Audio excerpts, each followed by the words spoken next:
Good evening, my dear spiritual sisters and brothers.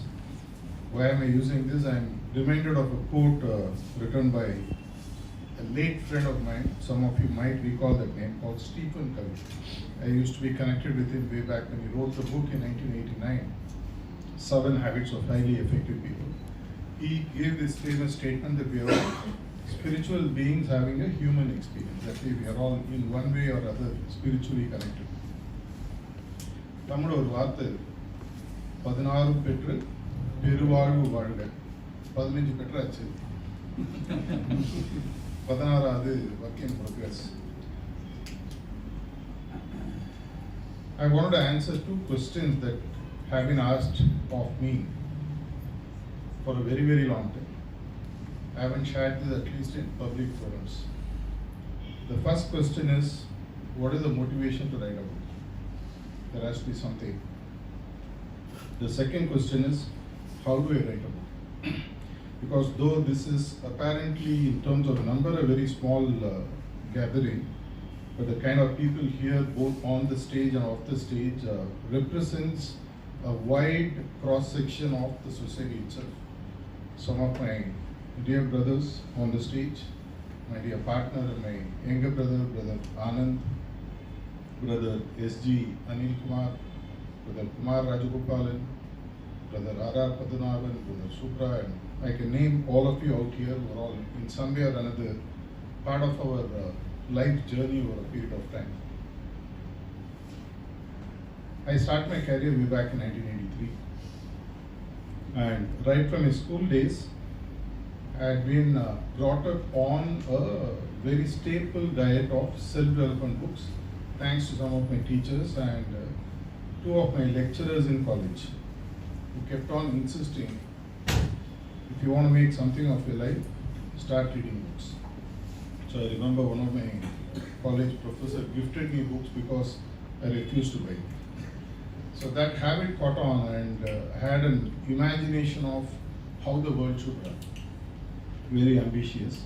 Not that I have changed much in that angle yet.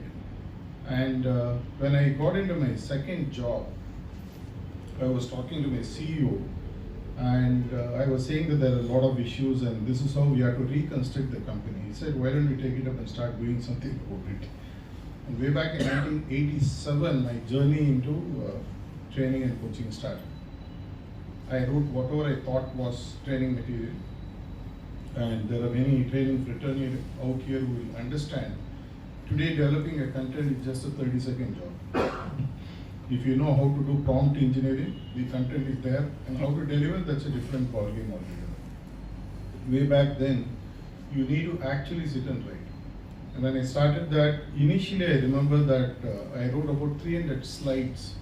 Those days it was OHP, overhead projector, and paper slides, and color pins, and charts, everything I had to write.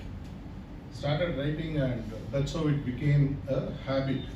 So when I branched out in 1992 on my own to start my first firm, so this became a habit, and it started becoming like a parallel track, on and off. Whenever I had a chance, I used to address people, including MMA and so many other places, and also do some occasional training sessions.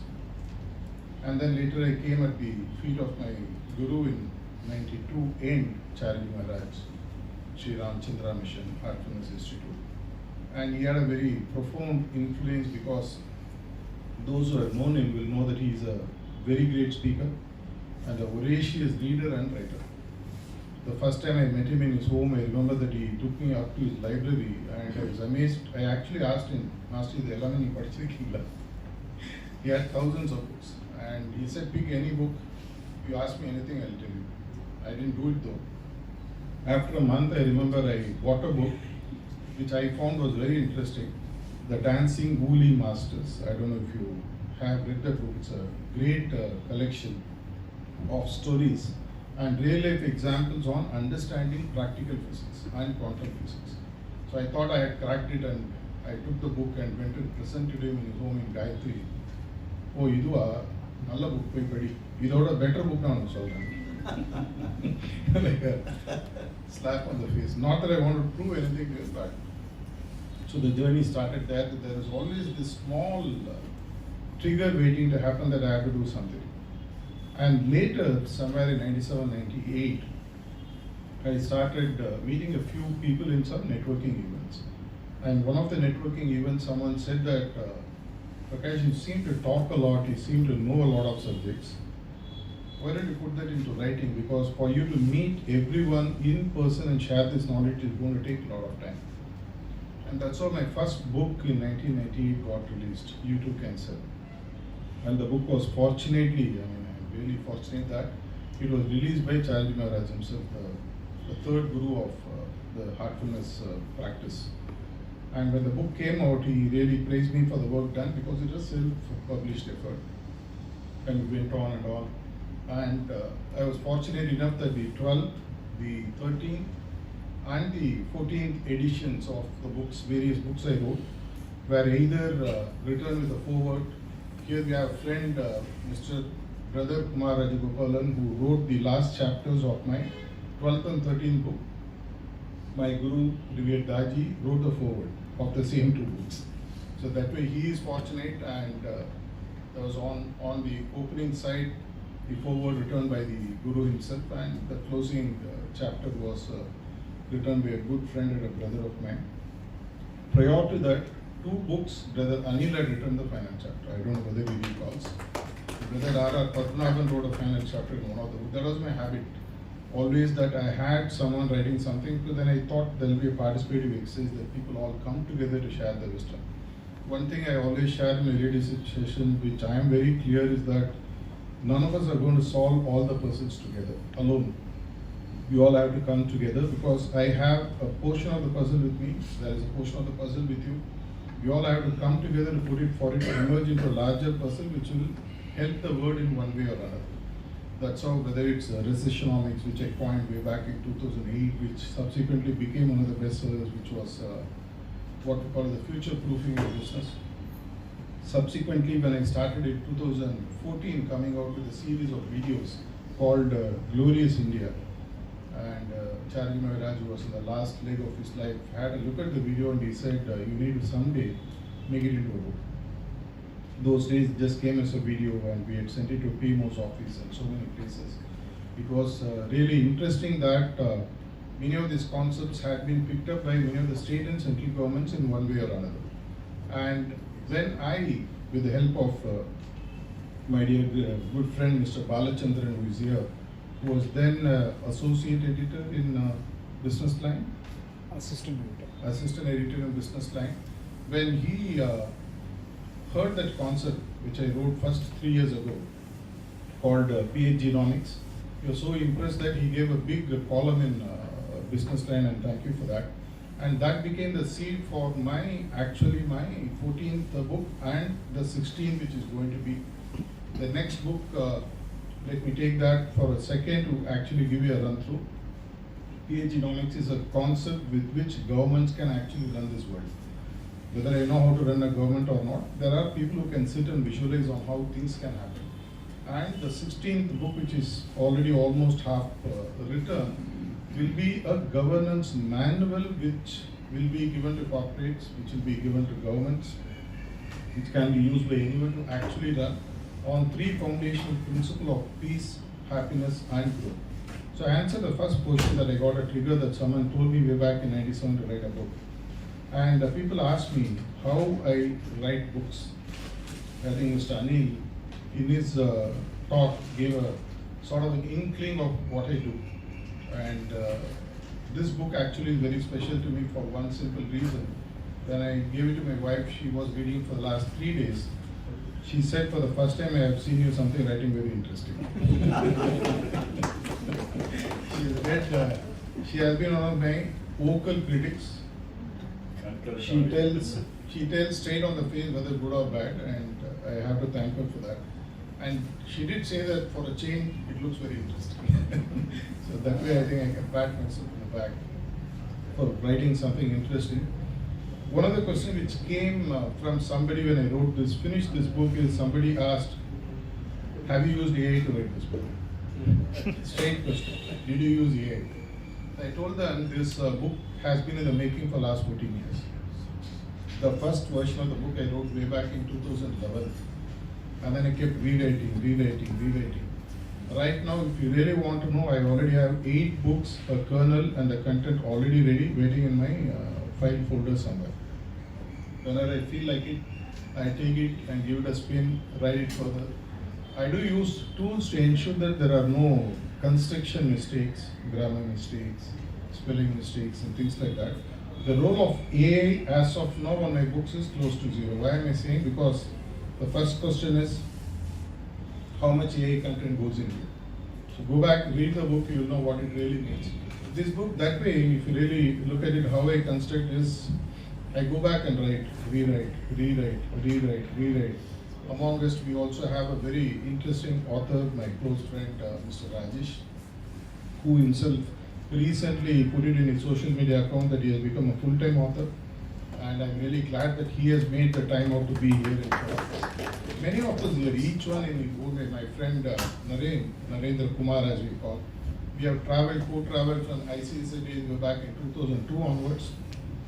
Each one that way has played a big part. Not to forget the part that Mr. Anand, my partner, has played in making of Sea Change, Mr. Anil, Mr. Kumar, and so many of you.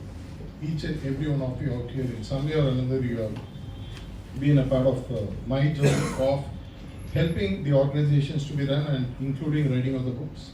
And some of the YT channel members here, Mr. Stephen, who is the TOI Tamil channel editor, what very silent, very unassuming person, but they do tremendous content.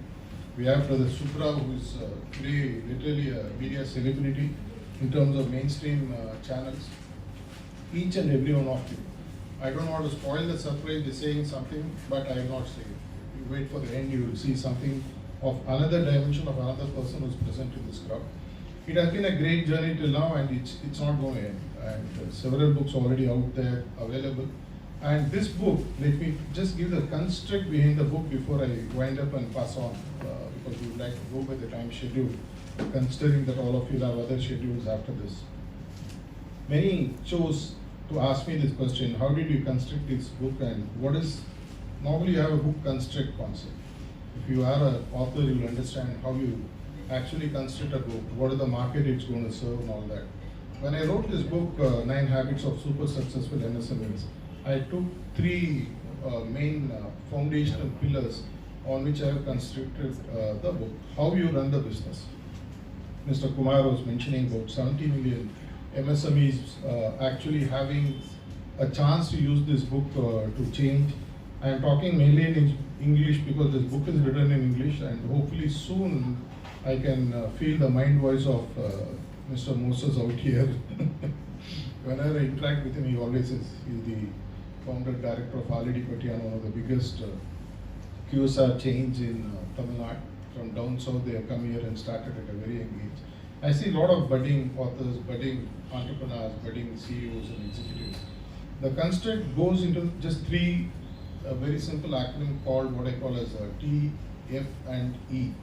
Again, something which I picked up from Heartfulness Institute. There we speak about to think, to feel, to become and to be. Finally, you be that person that you want to become. So this I have taken as a TFE, which is based on 3 foundational principles. How do you think? And how do you convert that thinking into feeling? Because feeling is what gives the momentum for the thinking to become action. So there are a set of habits that you'll find in this book, which is based on how you can actually think as an MSME, owner or an entrepreneur. Doesn't matter whether your turnover today is 1 lakh a month, 1 lakh a year, because having interacted even with groups which do 10, 20,000 crores turnover a year, I found that at all levels, finally the pain points are the same. You are a smaller entrepreneur, your pain point is small. They are bigger entrepreneur, the pain point is big, but the concept is the same. The same. If you are married, you know that. Whether you are a king or a housemaker, the challenges with the spouse remain the same, right? So TFE stands for 3 elements: to think, to convert the thinking into an effective feeling, and put these 2 into an effective executive action, moving it into execution. So founding, if you really go through even the slides that they showed in the beginning, you will find that initially I take you through a journey of how to think. and then move you to the way of how to feel in terms of handling your emotions and feelings and all that. And finally, in terms of how to execute the whole stuff. Because thinking alone is not going to give you success. You need to be able to connect. Those who are from the behavioral science will understand that thinking by itself does not produce results. You have to emotionally be connected to what you think. And the day you are able to emotionally connect to what you think is when it actually becomes action. If you go deeper into the topic of emotional intelligence, you'll understand that if I cut off your amygdala, you'll become a vegetable, which means you can think but you'll not be able to act. So based on these three, there is a balanced mix of these three elements which have come into this book. This book deliberately I kept close to my chest because it had been taking different contours every time I looked at it. If I had given it to Mr. Kumar by the time he finished reading, I would have rewritten the book already. So I didn't give this time the book to you, not to Mr. Anil, not to Mr. Padmanabhan. Because it's taking contour. Every time I looked at the content, it was last year I had finished the final cut, that's what I thought. And between last year and now, I have rewritten at least 5 to 6 times. And prior to that, for first 12 years, I had rewritten. It's written in very simple English, very, very simple, day to day. It will have an opening story, which is my style. A story connected to MSME. That story takes you to a construct of what the chapter is.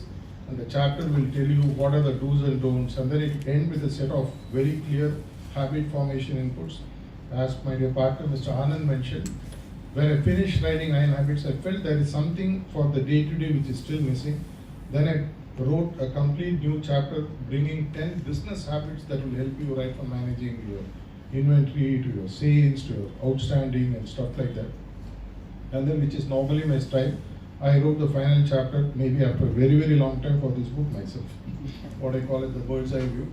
It's going to be, I'm very sure, something that will leave a legacy behind, not because I wrote it, because it's a need of the hour, as Mr. Anand mentioned that 27th June being the International MSME Day, and the MSME's contribution and the pain points growing day by day, they need a lot of support. They will not be able to access directly and come and take help from people like us. So for all those who are looking at it, this is something which can become your bedside companion for you to use. I would only urge, if possible, go ahead and spread the news. It's not that we make money out of it, but mainly, as we all know, there is a cost involved to the printing, and in fact we have kept it to such an extent that if possible it should be given free, but in this world it's not possible. Kept it to the minimum. Let's see that it reaches as many MSMEs as possible in the world. About 7 years back, when me and Mr. Anand was meeting an MSME expert from Switzerland, he was saying that we take between 10 and 100 million as MSMEs in Europe. The size may be different, but all the problems seem to be the same. So I'm very sure that this book has all the qualities to become an international bestseller. And by his wish and by his guidance, hope that it becomes so, and all of you profit from this. Thanks a lot. Thanks for turning up, and thanks for helping me.